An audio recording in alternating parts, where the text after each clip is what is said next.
industry knows what the issues are. One of the questions that we ask in our survey is around how satisfied lorry drivers are with both the quality and number of stopping places in the UK. And over half of drivers are dissatisfied with both of those factors. I don't think any one organisation is going to be able to fix this alone. I think the issues that we're seeing need collaboration. Is the UK's infrastructure failing UK hauliers?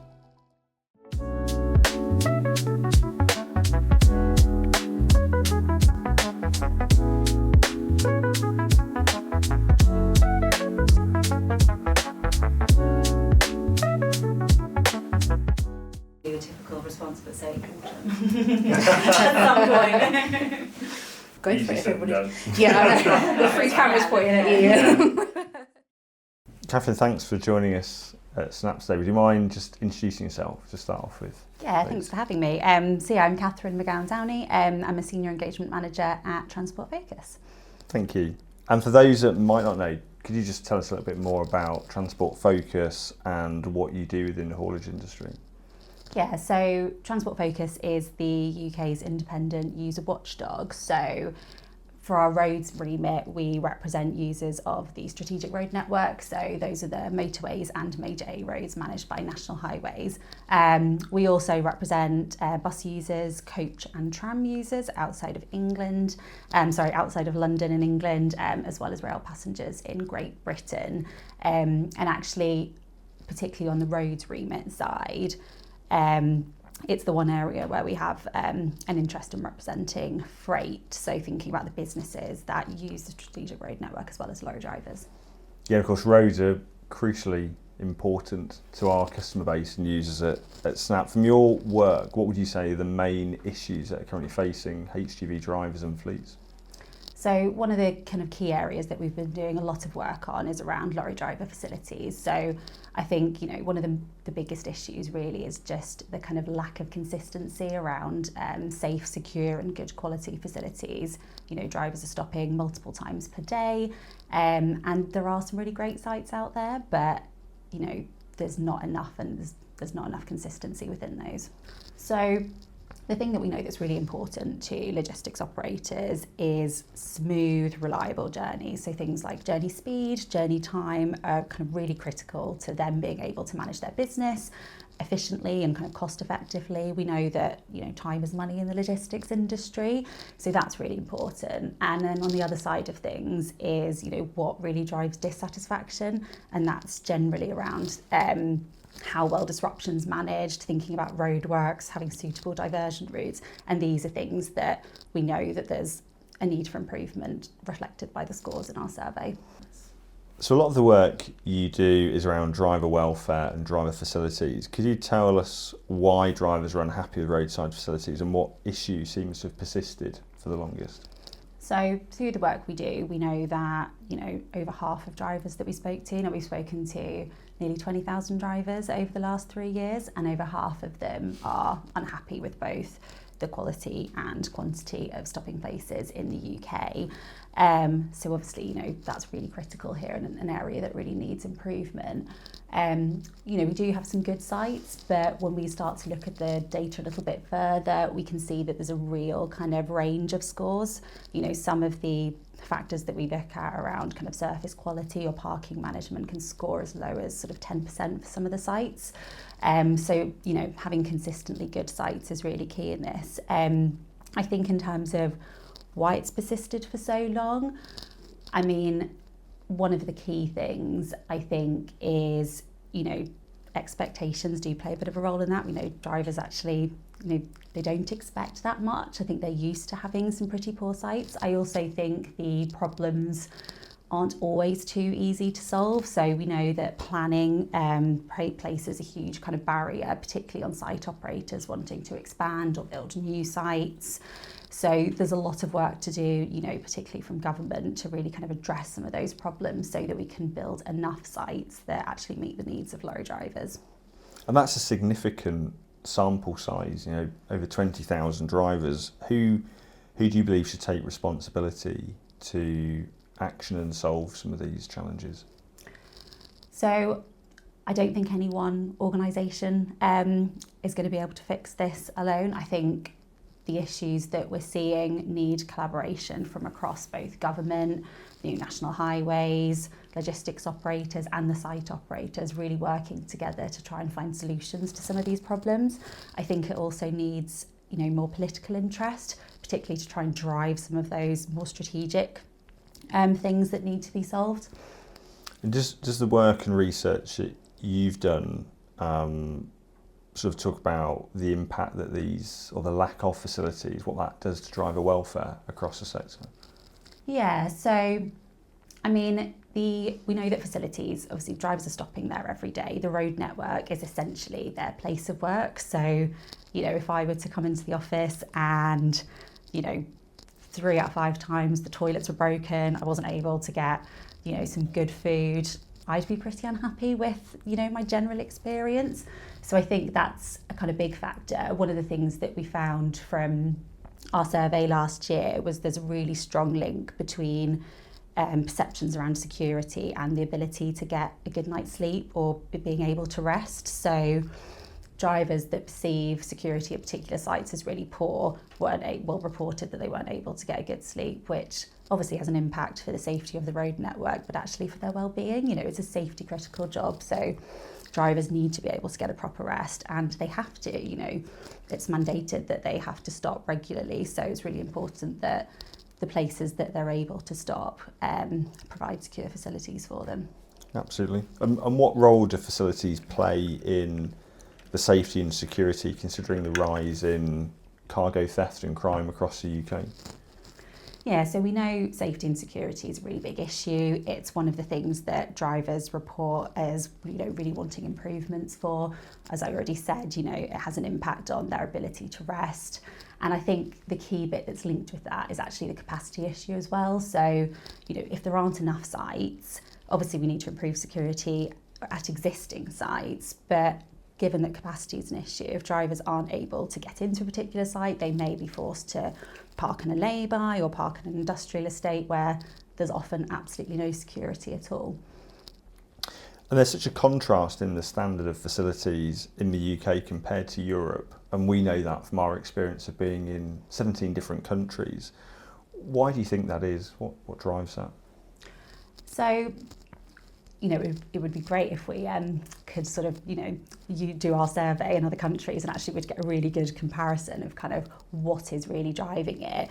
But I think the one thing I can say is that within England, there are some really good sites. Some of the sites in our survey have scored 99%, 100% satisfaction from drivers. So I think the thing that I would be saying is, we need to look to those really top performers within England and how other sites can learn from them. Now, we know truck stops outperform other site types like MSAs and A-road sites, which is kind of understandable because they're designed for lorry drivers in mind. But actually, we have some really good performers within each of those site types. So we're not saying to motorway service areas that you need to be like the top performing truck stop. Actually, look to the top performing MSAs and see, what learnings and best practice can be shared so you can make improvements. Absolutely. And back to one of your earlier points, do you think there's a risk of normalising poor standards for lorry drivers across the UK because of previous expectations? Yeah, I think expectations do play a key role in that, and I think we are at risk of lorry drivers just getting used to it, and I think they already are. One of the things that came through from a piece of work we did last year was around how much expectations do drive some of those scores. So one of the interesting things is when we ask lorry drivers about how satisfied they are with the network in general, those scores are pretty poor, but actually at an individual site level, they're much higher. So we did a bit of work really trying to understand, what's driving that. And part of it is around expectations. If drivers are expecting a site to be, fine, okay, then actually their experience at that site probably is they are fairly satisfied with it. And I think that also impacts how drivers behave when using particular sites. So we do know from some of our earlier work that drivers who stop in some of the lower performing sites, they're more likely to eat their food in their lorry because possibly they don't want to be eating inside the site because they don't feel welcome. And that feeling welcome is really key. It's one of the biggest drivers of satisfaction among drivers. And being welcome, it links into them feeling valued. And I think there's a lot of sites that they don't really feel that. And I think, the work, I can certainly recognise the work that Transport Focus have done, the data and the insights that you provide. What work would you say you're doing as an organisation to really try and improve driver welfare and driver facilities? So the first, the key part of our work is really to try and understand the users that we represent. So we want to know what the issues are, what they want to see improved, and we do that by conducting really robust insight that we can then share with people that are actually able to make those changes and decisions. So, we publish all of our work, we share it with both National Highways and the Department for Transport, really to try and help influence and inform policy and their kind of wider plans to try and make a difference for this group of users. Another thing we do, particularly with the survey, is we look at, because we're able to get site-by-site data, we go out to each of the individual operators that took part in the survey, share the results so that they understand, where they're performing well, but also where there might be improvements needed, so they can then look at where they need to be and how they might be able to address them. I think the industry needs to take a long, hard look at itself. People like you and me could be buying stolen goods unknowingly. There's a 20% higher rate of suicides and depression for drivers above the national average.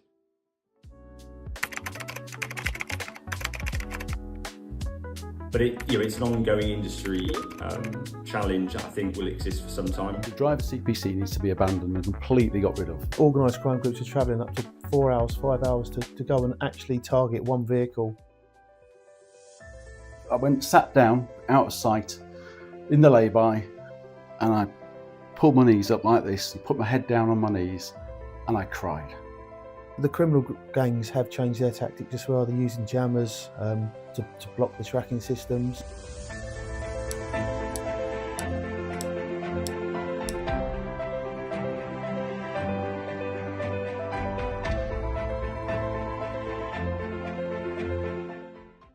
So think about the survey that you undertook in December 25, and that found there's a growing dissatisfaction with England's key roads. Is the UK's infrastructure failing UK hauliers?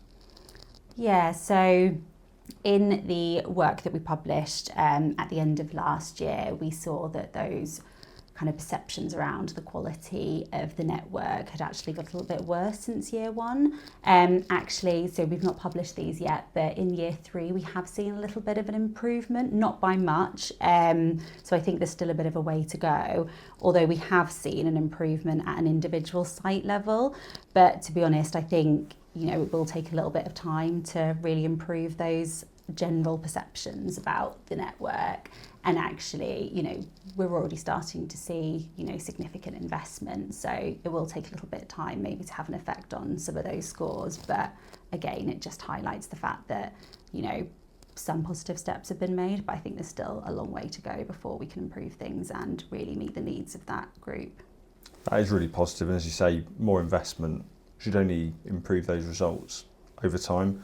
Do you think roadworks and congestion that is undertaken across the UK, do you think the planning of that has freight in mind, or do you think it's more of an afterthought? So I wouldn't say that it's an afterthought, but I do think there is more work that could be done to really meet the needs of logistics businesses who use the strategic road network. So in our work that asks logistics operators kind of how satisfied they are with how the network's managed, as well as how happy they are with the way roadworks are managed, these scores are pretty low, particularly around, whether there's any suitable diversion routes, how long it's going to take to reopen the road. And the management of disruption is one of the top things that logistics operators ask for improvement. I think on the positive side, the logistics and coach survey that we run is now a formal performance indicator for National Highways. So it's something that National Highways is assessed against in terms of how well they perform and how well they meet the needs of this particular group. So the great thing about this is that they've made a real commitment to address some of this and do a lot of work to improve that experience, and it's something that we're working closely with them on, particularly around the management of disruption, which we know is going to be a significant issue over the next 5 years. So the role of transport focus is something we're really interested here at SNAP. What changes have come from your research and actions so far? One of the things I already mentioned was around our logistics and coach survey becoming a formal performance indicator, which is obviously a really significant step in how National Highways performance is measured and actually taking steps to improve this. One of the other things that we do is really making sure that there is robust insight available for the industry to use. You know, there's a lot of talk about how terrible or how poor lorry driver facilities are, but actually having that robust insight that shows us which sites aren't doing so well, which sites are performing better, and that's been used by the department and National Highways, particularly around the work that they do and looking at the funding scheme that they've got in place so they can really kind of target areas or sites that they know are in need of improvement as well. That's really powerful. How do you work closely with the industry to ensure that what you find is then translated into actions? So part of it is getting our insight in front of the right people. So actually, you know, the people that can really drive change and the decision makers. Because we're an independent organisation, that can be really useful in terms of convening stakeholders. You know, we don't have an interest. We only have an interest in the user, so it's making sure that the user is at the heart of decision making and the heart of change.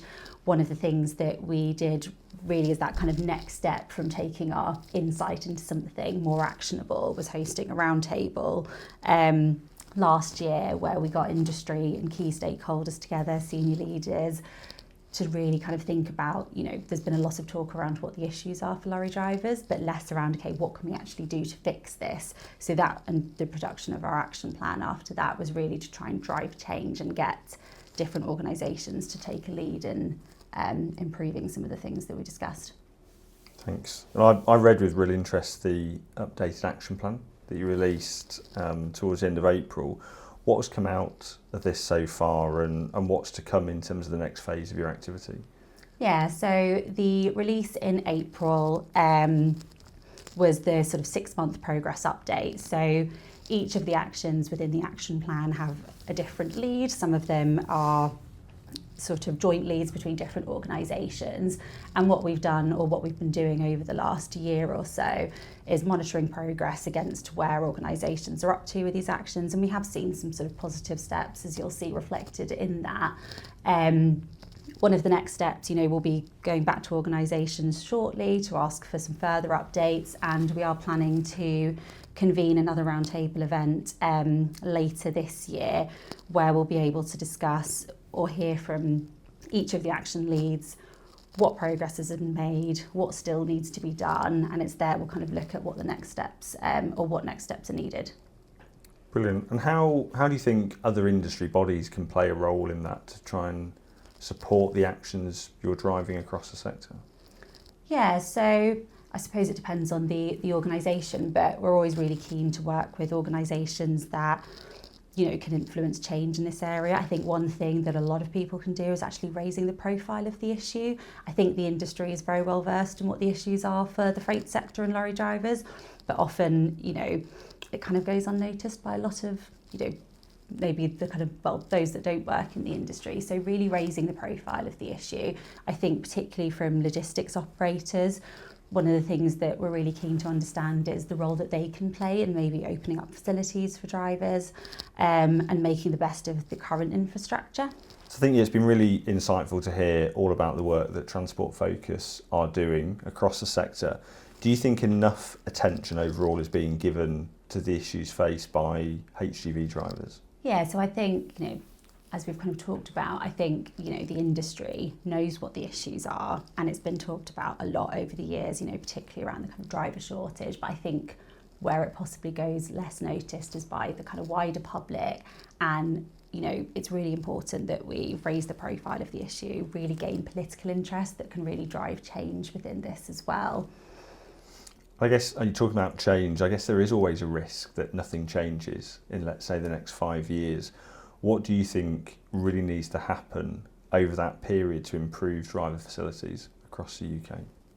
So I think, you know, the core objective for us is that all lorry drivers have access to safe, good quality facilities wherever they need to stop. So they need to be in the right locations, and I think there's several things at the moment that are stopping this. One of the key ones, which we've talked a little bit about, is the planning system. You know, there's currently lots of barriers that are stopping site operators from building new sites and building the capacity that's needed. So this needs to be reviewed so that it really has freight in mind and meets the needs of the freight sector. Another one is around long-term predictable investment.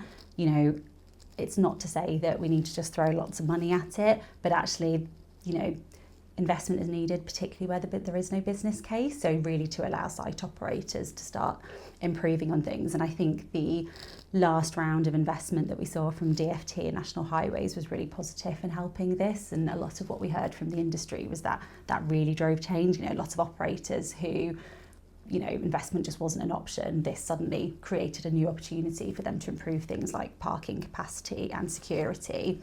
I think another one is really understanding how the private sector can play a role or take a more active role in this, but more importantly, you know, creating the right conditions for them to do this as well. And then that final point just around, you know, really raising the profile of the issue, just to keep momentum and keep a focus on, you know, this really critical group. Yeah, I think, you know, we've been delighted to participate in some of your work and some of the insights, and we truly hope that the work that you do does support the needed change right across the sector.